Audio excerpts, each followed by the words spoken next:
Assalamualaikum warahmatullahi wabarakatuh. Selamat pagi anak-anakku semua. Gimana kabarnya hari ini? Semoga selalu diberikan kesehatan oleh Allah. Amin ya rabbal alamin. Sebelum belajar kita mulai, kita berdoa terlebih dahulu. Semoga diberikan kelancaran dan kemudahan oleh Allah Subhanahu wa taala. Berdoa, mulai.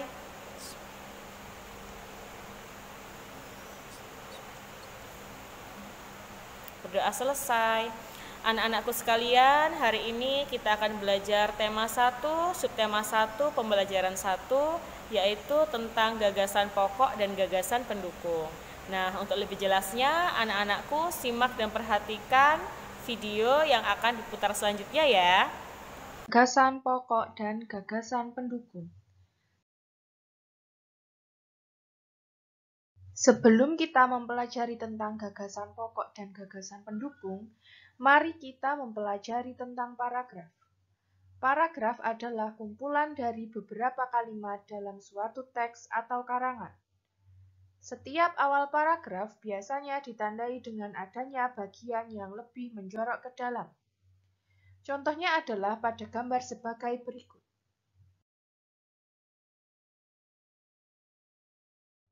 Pengertian gagasan pokok dan gagasan pendukung. Gagasan pokok atau ide pokok atau gagasan utama merupakan inti atau topik yang sedang dibahas dalam suatu paragraf. Gagasan pokok ini biasanya terdapat dalam kalimat utama. Kalimat utama adalah kalimat yang menjadi inti atau dasar suatu paragraf. Sedangkan gagasan pendukung atau gagasan penjelas merupakan kalimat yang berfungsi sebagai penjelas dari suatu gagasan pokok. Untuk mencari gagasan pokok, maka kita harus menemukan terlebih dahulu kalimat utamanya.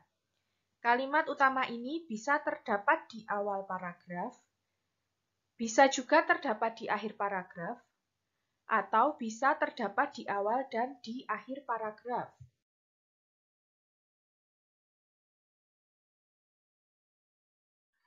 Untuk menentukan kalimat utama dalam sebuah paragraf, kita dapat melihat ciri-cirinya sebagai berikut.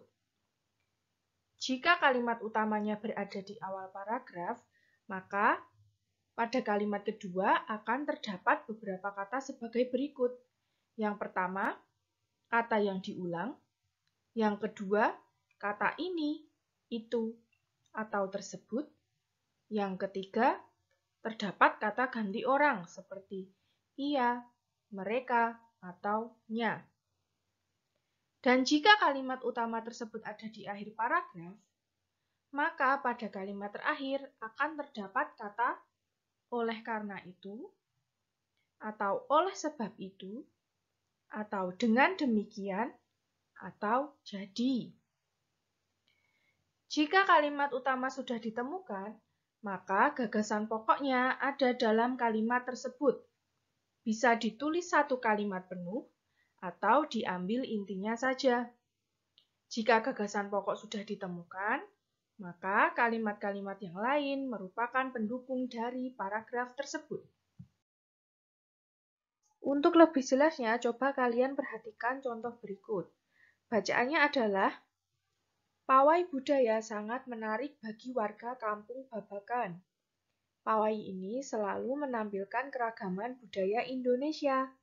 Udin dan teman-teman tidak pernah bosan menanti rombongan pawai lewat. Tahun ini mereka datang ke alun-alun untuk melihat pawai tersebut. Kakek Udin pun terlihat sabar menanti.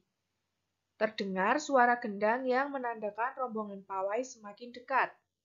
Coba tadi diingat-ingat, letak kalimat utama itu ada di mana? Yang pertama bisa di awal paragraf, yang kedua bisa di akhir paragraf, atau yang ketiga bisa di awal dan di akhir paragraf. Coba kita lihat dulu, jika kalimat utamanya di awal paragraf, berarti kita lihat kalimat yang kedua. Dalam kalimat kedua tersebut, terdapat kata pawai. Berarti ada pengulangan kata di situ. Dan juga terdapat kata ini. Jadi, berdasarkan ciri tersebut, letak kalimat utamanya berada di awal paragraf.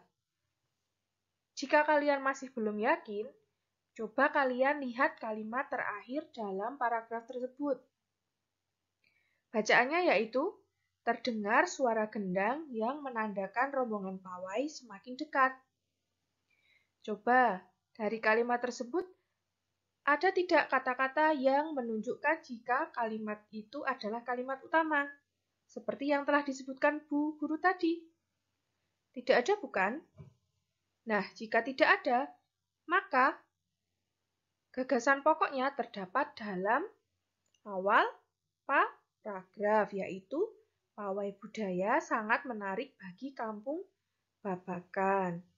Nah, untuk gagasan penjelasnya berarti adalah selain kalimat tersebut, berarti ada 5 gagasan penjelas.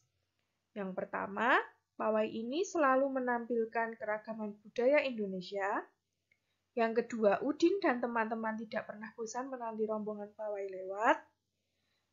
Yang ketiga, tahun ini mereka datang ke alun-alun untuk melihat pawai tersebut. Yang keempat, kakek Udin pun terlihat sabar menanti. Dan yang terakhir, terdengar suara gendang yang menandakan rombongan pawai semakin dekat. Nah, itu tadi penjelasan tentang gagasan pokok dan gagasan pendukung atau kalimat penjelas. Anak-anak sudah paham tadi dengan video yang sudah diputar? Alhamdulillah kalau sudah paham. Langkah selanjutnya adalah anak-anak silakan dibaca kembali di LKS-nya supaya anak-anak lebih jelas dan lebih paham, yaitu di halaman 5 sampai dengan halaman 6 silakan dibaca dulu dan dipahami ya. Setelah kalian selesai membacanya nanti, Bu Isa akan memberi tugas, yakni baca di halaman 6, yaitu bacaan teks yang berjudul Tradisi Malam Selikuran di halaman 6 LKS ya anak-anak ya. Kalian tugasnya adalah mencari gagasan pokok dan gagasan pendukung pada paragraf pertama saja. Cari gagasan pokok dan gagasan pendukung pada paragraf pertama saja di halaman 6, yakni bacaan tradisi malam selikuran. Kalian tulis di buku tugas kalian ya, kemudian kalian bisa foto dan kalian bisa laporkan ke Bu Iza, bisa melalui via Japri saja ya Bunda ya.